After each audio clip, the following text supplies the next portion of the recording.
देख मेरे किनारे पर घर मत बसा लेना,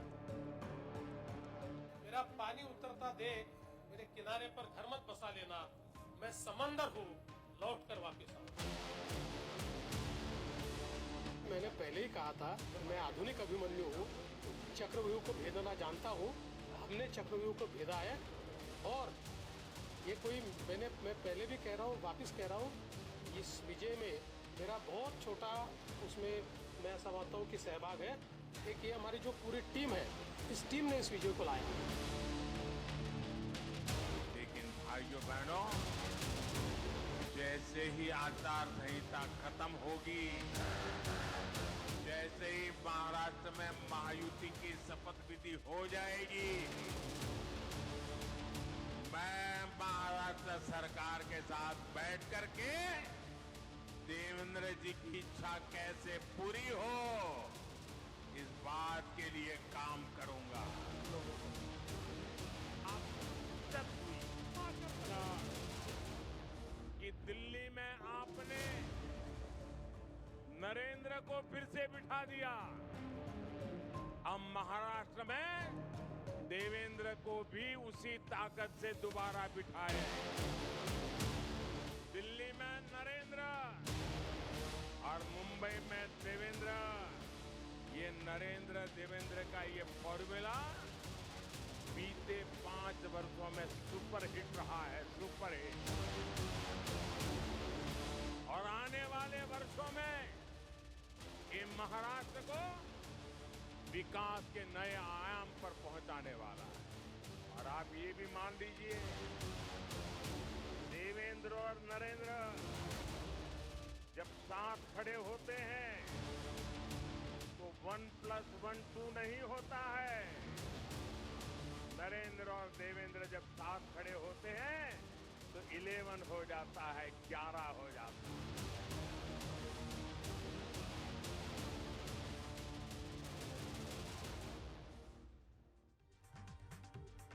नमस्कार, आप देख रहे हैं एनडीटीवी इंडिया और हमारी खास पेशकश के साथ मैं हूं अनंत भट्ट। कार्यक्रम में आगे बढ़ें उससे पहले मैं इस तस्वीर का जिक्र करना चाहूंगा जो आप मेरे पीछे देख रहे हैं। इसमें आपको प्रधानमंत्री नरेंद्र मोदी नजर आ रहे हैं और देवेंद्र फडणवीस नजर आ रहे हैं और साथ ही साथ 2 वाक्य यहाँ पर लिखे हैं, केंद्र में नरेंद्र, महाराष्ट्र में देवेंद्र। इन 2 वाक्यों में सियासत का सार छुपा हुआ है अगर आज के संदर्भ में हम देखें। वैसे आपको बता दें कि ये जो बात है, ये बात आज की नहीं है, 5 साल पहले किसी और ने नहीं बल्कि खुद प्रधानमंत्री नरेंद्र मोदी ने कही थी। लेकिन आज जो महाराष्ट्र का रिजल्ट आया है उसके मद्देनजर इस बात का वजन बढ़ जाता है, क्योंकि सवाल महाराष्ट्र की सियासत में इस समय यह है कि सीएम कौन बनेगा, सीएम का ताज किसके सर पर चढ़ेगा। देवेंद्र फडणवीस दोबारा सीएम की गद्दी पर बैठेंगे या नहीं बैठेंगे, ये सवाल इस समय सबके जहन में घूम रहा है और इसका जवाब क्या ये हो सकता है, केंद्र में नरेंद्र और महाराष्ट्र में देवेंद्र। और ये बात हम नहीं कह रहे, ये बात खुद प्रधानमंत्री नरेंद्र मोदी ने कही थी। एक है तो ये आज देश का महामंत्र बन चुका है।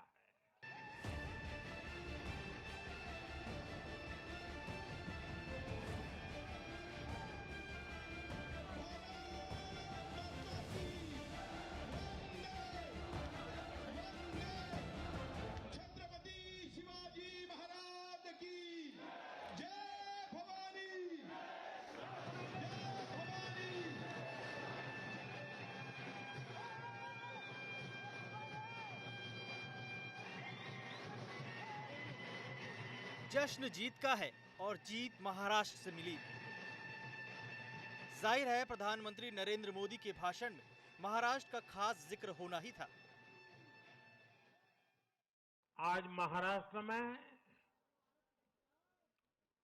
विकासवाद की जीत हुई है। महाराष्ट्र में सुशासन की जीत हुई है।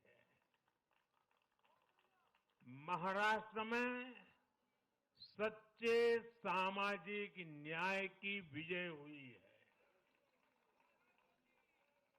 और साथियों, आज महाराष्ट्र में झूठ, छल, फरेब बुरी तरह हारा है।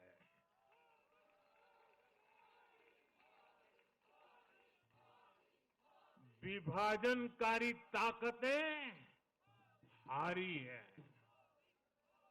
आज नेगेटिव पॉलिटिक्स की पराजय हुई है। आज परिवारवाद की हार हुई है।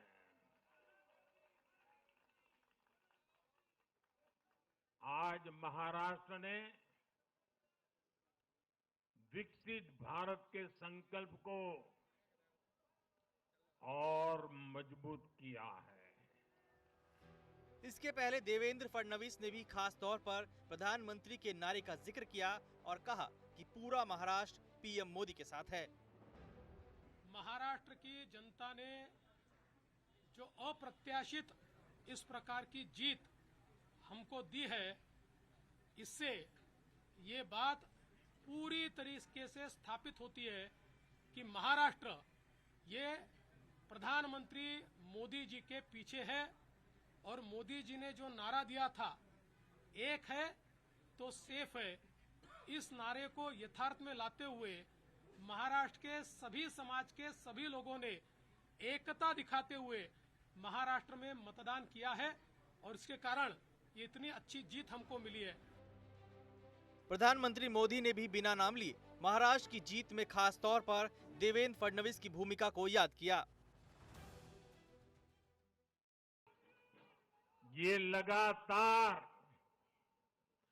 तीसरी बार है जब भाजपा के नेतृत्व में किसी गठबंधन को लगातार महाराष्ट्र ने आशीर्वाद दिए हैं, विजयी बनाया है। और ये लगातार तीसरी बार है जब भाजपा महाराष्ट्र में सबसे बड़ी पार्टी बनकर उभरी है।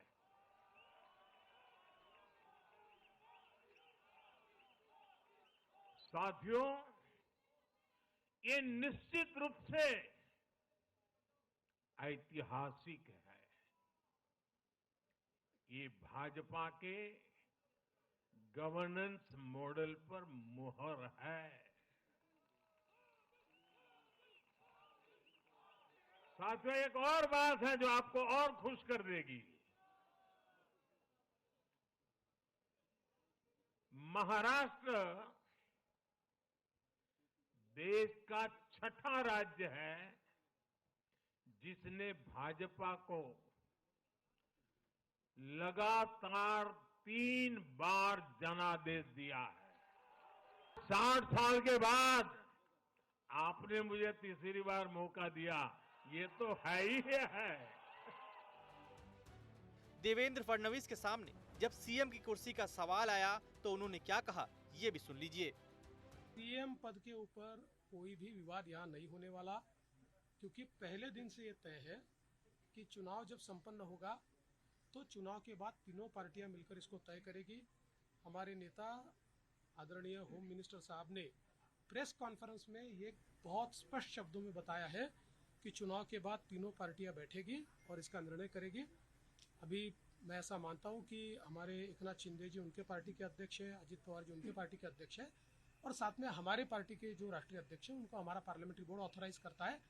तो ये लोग बैठकर एक उचित निर्णय करेंगे, हमारे वरिष्ठ नेताओं से बातचीत करेंगे, हमारे पार्लियामेंट्री बोर्ड से बातचीत करेंगे, जो निर्णय होगा वो सबको मान्य होगा, इसमें कोई विवाद नहीं।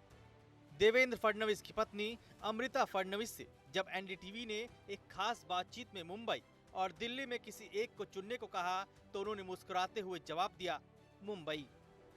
2 ऑप्शन अगर देवेंद्र जी के सामने आए और आप उसमें उस निर्णय में हिस्सेदार बने, एक कि राष्ट्रीय अध्यक्ष बनाया दिया जाए उनको पार्टी का, या दूसरा उनको महाराष्ट्र के मुख्यमंत्री के तौर पर नियुक्त कर दिया जाए, तो आप इसमें से कौन सा चुनना चाहेंगे? मैं आपको उनका पद, आप साइड में रखिए उनका पद, मैं इतना ही बोलूंगी। मैं एक महाराष्ट्र महाराष्ट्राची मुलगी आहे, मैं महाराष्ट्र की लड़की हूँ, लेडी, और मैं हरदम महाराष्ट्र में रहना चाहूंगी। तो मैं चाहूंगी कि किसी तरह देवेंद्र जी महाराष्ट्र में रहे। तो अमृता जी, आपको दिल्ली उतना पसंद नहीं है जितना मुंबई? हाँ, हम यहाँ के, हम यहीं के हैं, महाराष्ट्र के हैं। We love Maharashtra. तो इसका मतलब है कि आप चाहेंगे कि देवेंद्र जी मुंबई में रहें, सीएम बन के रहें? जो भी बन के रहे, मुंबई में रहे। आपको आगे बताएंगे कि केंद्र में नरेंद्र और महाराष्ट्र में देवेंद्र की बात कहां से आई और ऐसा हम क्यों कह रहे हैं। लेकिन आपको ये भी सुनना चाहिए कि एनडीटीवी के editor in chief Sanjay Pugalia के एक सवाल पर देवेंद्र फडणवीस ने क्या जवाब दिया था। लेकिन कई बार लोगों से जब बात करता हूं तो सुनता हूं महाराष्ट्र के बारे में कोई बात हो तो वो आपको प्रैक्टिकली मुख्यमंत्री मान के चलते हैं। एक ये समस्या है। एक लाइटर मोड पे कह देता हूँ कि आपने जब इंट्रोडक्शन किया उस समय कहा कि देवेंद्र जी, लोग आपको मुख्यमंत्री समझते हैं, ये समस्या है। ये समस्या नहीं, ये समाधान है। इसका मतलब मैं बनने वालों ऐसा नहीं कह रहा हूँ, सिर्फ उसको समस्या मत मानिए, इतने बोलना चाहता हूँ बस। देवेंद्र फडणवीस जो बात बोल रहे हैं वो जलेबी की तरह घुमावदार तो नहीं है, फिर भी सवाल का जवाब एकदम सीधा भी नहीं हो सकता, क्योंकि सवाल कुर्सी का है।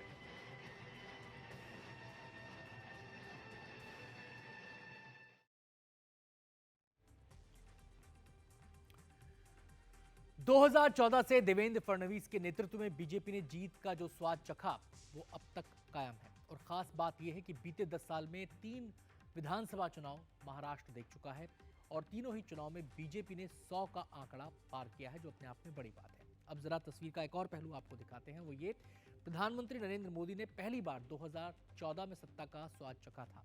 दूसरी बार वो 2019 में भी और ज्यादा बड़े बहुमत से प्रधानमंत्री बने, यानी कि 2019 का चुनाव भी उन्होंने जीता। और तीसरी बार वो फिर से 2024 में पीएम पद पर पहुंचे। ठीक इसी तरह देवेंद्र फडणवीस भी पहली बार साल 2014 में मुख्यमंत्री बने थे, दूसरी बार 2019 में वो मुख्यमंत्री बने, लेकिन ये उनका जो मुख्यमंत्री पद पर जो उनका वो काबिज होना था बहुत अल्पकाल के लिए था। और अब 2024 में भी उनके सीएम बनने की अटकलें तेज हैं, उनको लेकर अटकलें लगाई जा रही हैं। लेकिन केंद्र में नरेंद्र और महाराष्ट्र में देवेंद्र अपने आप में काफी कुछ कहता है।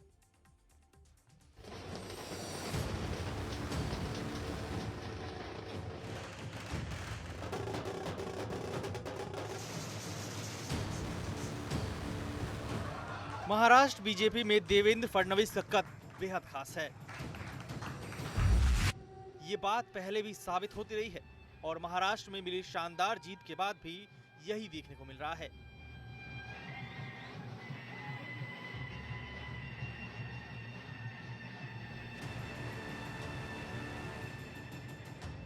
साल 2019 में महाराष्ट्र विधानसभा चुनाव के बाद तब के राजनीतिक हालात में फडणवीस ने जो बयान दिया, अब उसे हकीकत के रूप में देखा जा रहा है। मेरा पानी उतरता देख मेरे किनारे पर घर मत बसा लेना, मैं समंदर हूँ, लौट कर वापिस आऊंगा।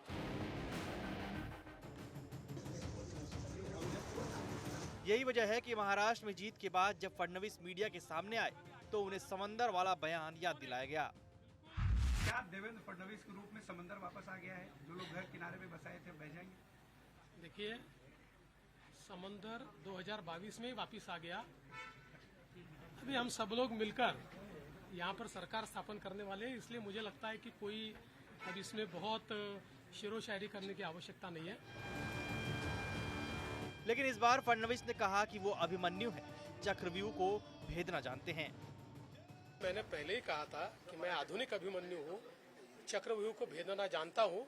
हमने चक्रव्यूह को भेदा है और ये कोई मैं पहले भी कह रहा हूँ, वापस कह रहा हूँ, इस विजय में मेरा बहुत छोटा उसमें मैं समझता हूँ कि सहभाग है। एक ये हमारी जो पूरी टीम है, इस टीम ने इस विजय को लाया। मी महाराष्ट्र राज्याचा मुख्यमंत्री म्हणून माझी कामे निष्ठापूर्वक। देवेंद्र फडणवीस पहली बार 2014 में महाराष्ट्र के मुख्यमंत्री बने। उस वक्त उन्होंने महाराष्ट्र बीजेपी की कमान संभालते हुए पार्टी को जीत दिलाई थी। 5 साल का अपना कार्यकाल पूरा भी किया था। 2019 में कुछ दिनों के लिए सीएम की कुर्सी पर बैठे और तीसरी बार सत्ता में आए। डिप्टी सीएम से ही संतोष करना पड़ा।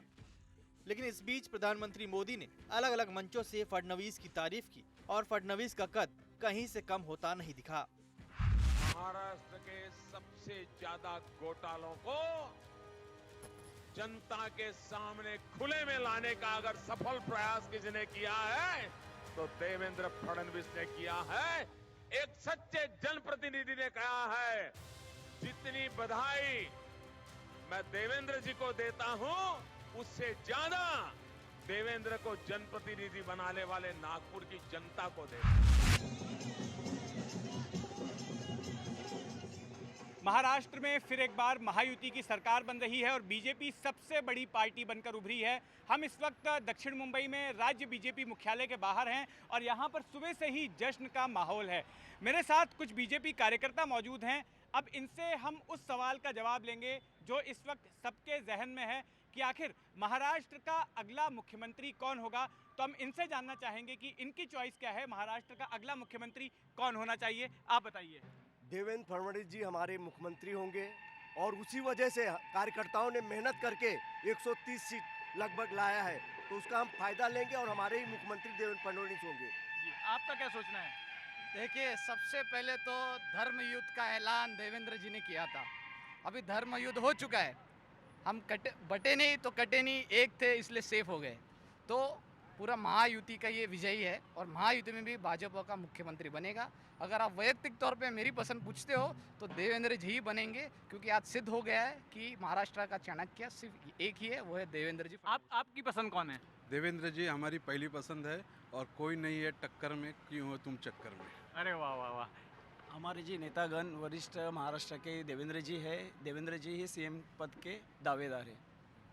हमारे लिए देवेंद्र जी सीएम पद के दावेदार है। आप किसको चाहते हैं? बीजेपी से कौन सा नेता है जो मुख्यमंत्री बनना चाहिए? देखो, मुख्यमंत्री तो बनना चाहिए देवेंद्र जी को, क्योंकि जो कोविड के टाइम पे जो महाविकास आघाड़ी ने भ्रष्टाचार करके जनता की लूट की थी, अभी जनता ने देवेंद्र जी के विजन में फिर से एक बार बीजेपी सरकार को चुन के दिया है और हम बीजेपी कार्यकर्ता, सारे बीजेपी कार्यकर्ता चाहते हैं कि फडणवीस जी एक बार फिर से महाराष्ट्र की धुरा संभाले और इस राज्य को देश में आगे लेके जाए। इस बीच मुख्यमंत्री एकनाथ शिंदे के करीबी नेता और शिवसेना सांसद नरेश महस्के ने कहा कि शिंदे को ही मुख्यमंत्री बने रहने देना चाहिए। देखो, सीएम का जो फेस है, महायुति का जो विजय है, हमारे नेता लोग निर्णय लेंगे, लेकिन मुझे लगता है मेरा नेता एकनाथ शिंदे साहब है। एकनाथ शिंदे साहब सीएम होना चाहिए, ये मुझे लगता है।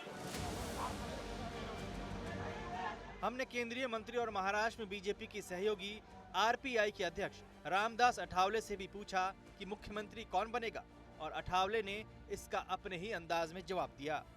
हमारी तो हो गई है विक्ट्री, लेकिन ये महाविकास आघाड़ी की बंद हो गई फैक्ट्री। मतलब ये लोग बहुत हमारे ऊपर आरोप करते थे, नैरेटिव फैलाने का काम करते थे, संविधान बदलेगा इसी तरह की बात करते थे।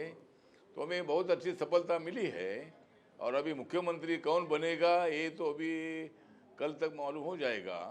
या एकनाथ शिंदे भी है, देवेंद्र फडणवीस भी है। जी, आप क्या चाहते हैं, कौन हो मुख्यमंत्री? विदर्भ से हो, हम कोई उत्सुक नहीं है, या मराठवाड़ा से हो, या थाने से हो? अभी इसके बारे नहीं, इसके बारे में कोई नहीं, ऐसा कोई जिले का विषय नहीं है।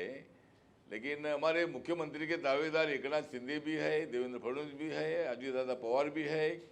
तीनों में से एक मुख्यमंत्री बनेगा। लेकिन ज्यादा सीटें बीजेपी की आई तो वहाँ के वर्कर बोल रहे हैं कि बीजेपी को कुर्सी मिलनी चाहिए इस बार। अब हम सब एक साथ बैठकर तय करेंगे, हमारे में कोई विवाद नहीं है। साल 2019 के चुनाव में महाराष्ट्र में एनडीए को बहुमत मिला था।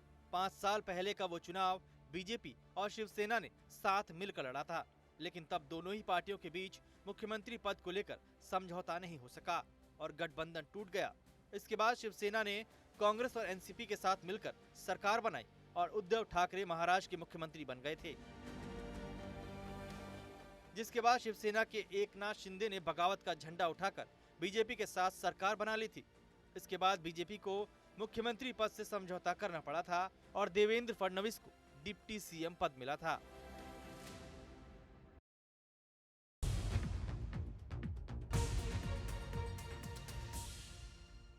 केंद्र में नरेंद्र, महाराष्ट्र में देवेंद्र, क्या 2024 में यह संभव होने जा रहा है? जवाब के लिए थोड़ा सा इंतजार हमें करना होगा, लेकिन माना जाता है कि छवि और लोकप्रियता के मामले में संगठन से लेकर प्रशासन तक देवेंद्र फडणवीस भी प्रधानमंत्री नरेंद्र मोदी जैसे ही हैं। जिस तरह से महाराष्ट्र में अलग अलग राजनीतिक दलों के नेताओं पर करप्शन के आरोप लगते रहे हैं, उसकी छाया भी कभी देवेंद्र फडणवीस पर नहीं पड़ने पाई है। संयम और संवाद के मामले में भी पार्टी लाइन से हटकर उनका दायरा काफी बड़ा है। आज हमने फडणवीस के परिवार के लोगों से भी बात की और उनसे पूछा कि केंद्र में नरेंद्र और महाराष्ट्र में देवेंद्र का नारा पूरा होने का वक्त आ गया है क्या। कि दिल्ली में आपने नरेंद्र को फिर से बिठा दिया, हम महाराष्ट्र में देवेंद्र को भी उसी ताकत से दोबारा बिठाए। दिल्ली में नरेंद्र और मुंबई में देवेंद्र, ये नरेंद्र देवेंद्र का ये फॉर्मूला बीते 5 वर्षों में सुपर हिट रहा है, सुपर हिट। और आने वाले वर्षों में ये महाराष्ट्र को विकास के नए आयाम पर पहुंचाने वाला है। और आप ये भी मान लीजिए, देवेंद्र और नरेंद्र जब साथ खड़े होते हैं तो 1+1 2 नहीं होता है। नरेंद्र और देवेंद्र जब साथ खड़े होते हैं तो 11 हो जाता है, 11 हो जाता है।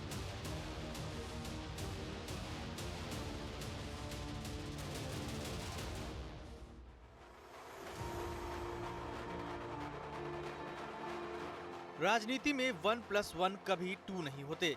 यही बात देवेंद्र फडणवीस की पत्नी अमृता फडणवीस ने भी कही। 1+1 कभी 2 हुआ नहीं है, उसमें बहुत सारे बीच में कैलकुलेशंस होते हैं। तो ये क्या कैलकुलेशंस है, ये हमारा पार्लियामेंट्री बोर्ड ही जानेगा। 2 बार मुख्यमंत्री की कुर्सी पर बैठने के बाद डिप्टी सीएम बने देवेंद्र फडणवीस क्या फिर से सीएम बनेंगे? हमने यही सवाल फडणवीस के परिवार के लोगों से भी किया। लेकिन उसके पहले देखिए कि कैसे महाराष्ट्र में मिली विजय के बाद देवेंद्र फडणवीस ने मां को धन्यवाद दिया और आशीर्वाद भी लिया। ये तो संध्याकाळी येतो, आता इकडे सगळं निपटवतो, मग येतो। हां, मी कळवतो तुला। यस यस, चला, धन्यवाद, आशीर्वाद दे तुम्हाला। देवेंद्र फडणवीस की पत्नी अमृता फडणवीस से पूछा गया कि महाराष्ट्र की कुर्सी पर कैसे बैठना चाहिए, वो क्या चाहती हैं। 1+1 कभी 2 हुआ नहीं है, उसमें बहुत सारे बीच में कैलकुलेशंस होते हैं। तो ये क्या कैलकुलेशंस है, ये हमारा पार्लियामेंट्री बोर्ड ही जानेगा। मैं आपको उनका पद, आप साइड में रखिए उनका पद। मैं इतना ही बोलूंगी, मैं एक महाराष्ट्राची मुलगी आहे, मैं महाराष्ट्र की लड़की हूँ, लेडी, और मैं हरदम महाराष्ट्र में रहना चाहूंगी। तो मैं चाहूंगी किसी तरह देवेंद्र जी महाराष्ट्र में रहे। 10 सालों से तो बहुत आदत हो गई है कि व्यक्तिगत रूप से हमें हमारी फैमिली को टारगेट किया जाता है, इसकी हमें आदत हो गई है।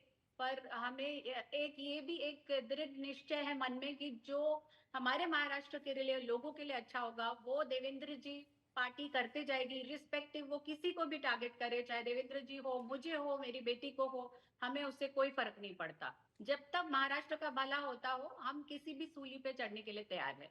तो अमृता जी, आपको दिल्ली उतना पसंद नहीं है जितना मुंबई? हाँ, हम यहाँ के, हम यही के हैं, महाराष्ट्र के हैं। We love Maharashtra. तो इसका मतलब है कि आप चाहेंगे कि देवेंद्र जी मुंबई में रहें, सीएम बन के रहें?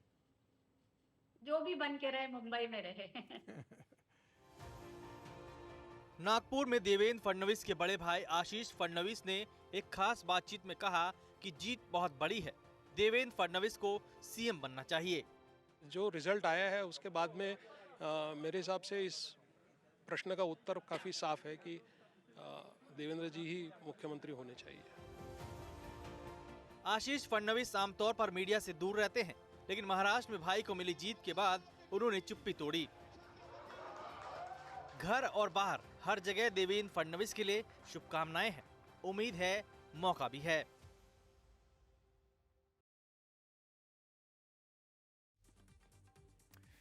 तो महाराष्ट्र में प्रचंड जीत एनडीए को मिली है और इस जीत में सबसे बड़ी जो पार्टी है वो बीजेपी है। सहयोगी दलों ने भी अच्छा किया है, लेकिन बीजेपी ने अपना अब तक का सबसे बेहतरीन प्रदर्शन किया और हर बार की तरह आज फिर से बीजेपी मुख्यालय में इस जीत का जश्न मनाया गया। प्रधानमंत्री नरेंद्र मोदी वहां पर पहुंचे और उन्होंने मंच से कहा, इस जीत के लिए तमाम कार्यकर्ताओं को बधाई दी और कांग्रेस पर करारा प्रहार किया। क्या कहा उन्होंने, दिखाते हैं आपको। आज कांग्रेस का अर्बन नक्सलवाद भारत के सामने एक नई चुनौती बनकर खड़ा हो गया है। इन अर्बन नक्सलियों का रिमोट कंट्रोल देश के बाहर है और इसलिए सभी को इस अर्बन नक्सलवाद से बहुत सावधान रहना है। आज देश के युवाओं को, हर प्रोफेशनल को कांग्रेस की हकीकत को समझना बहुत जरूरी है। साथियों, जब मैं पिछली बार भाजपा मुख्यालय आया था तो मैंने हरियाणा से मिले आशीर्वाद पर आपसे बात की थी।